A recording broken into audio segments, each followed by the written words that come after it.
აი ამ ზელენსკის ამ ჩანაწერის ფონზე მე მინდა ისე დაუბრუნდე იმ 25 თებერვლის თემას და ვთქვა რომ 1921 წელში ჟორდანიას მთავრობის არაკომპეტენტურობამ გამყიდველურმა პოლიტიკამ ქვეყანა მიიყვანა იმ სიტუაციაში რაც მიიყვანა ზელენსკიმ უკრაინა. იგივე 1990-იან წლებში საქართველოს ხელისუფლება მიიყვანა დასავლეთზე გამოკიდებული ლოზუნგებით მიიყვანა ისევ მდგომარეობაში, რაც მიიყვანა ზელენსკიმ დღეს უკრაინა.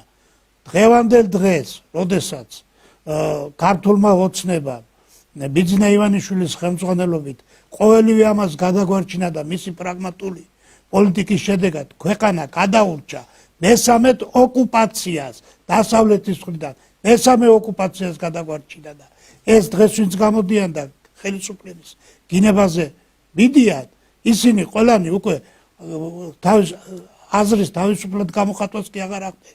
ესენი არიან ქვეყნის წინააღმდეგ მოქმედი პიროვნებები, რომელიც ცოტა სისხლის სამართლის კოდექსის შესაბამისი მუხლით უნდა დაისაჯონ. ქვეყნის ინტერესების საწინააღმდეგოდ მოქმედება. ქვეყანა გადარჩა უკრაინიზაციას. გადარჩა, აი ამას გადავრჩით. თორემ ჩვენი ბოლო ეს იქნებოდა. ამათ რო აყოლოდით და ამათ რო აყოლოდა ხელისუფლება ნაციონალურ მოძრაობას. უნდა დააჩქარონ ამ ნაციონალურ მოძრაობის გასამართლება და ამათ კიდევ, აი ამათ, ვინც დღესაც გამოდიან, ესენი უნდა მიეცნენ სისხლის სამართლის პასუხისგება. მოღალატისთვის სულ ერთია, რა მეთოდით მოღალატებს სამშობლოს.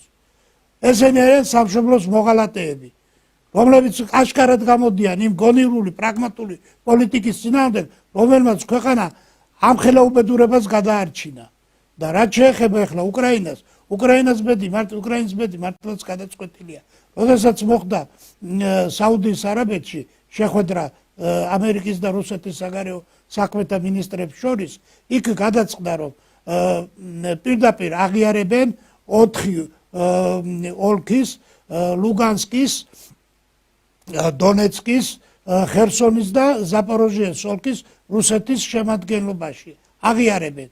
რჩება რამოდენიმე რუსულენოვანი ოლქი, ეს არის ოდესის ოლქი, ეს არის ხარკოვის ოლქი და ეს არის სუმის ოლქი, სადაც შესაძლებელია ჩატარდეს იგივე ანალოგიური რეფერენდუმები და იქ განისაზღვროს თუ რომელ სახელმწიფოში აირჩევენ ისინი გაერთიანებას რუსეთთან თუ უკრაინასთან. იმიტომ რომ 2014 წლის რევოლუცია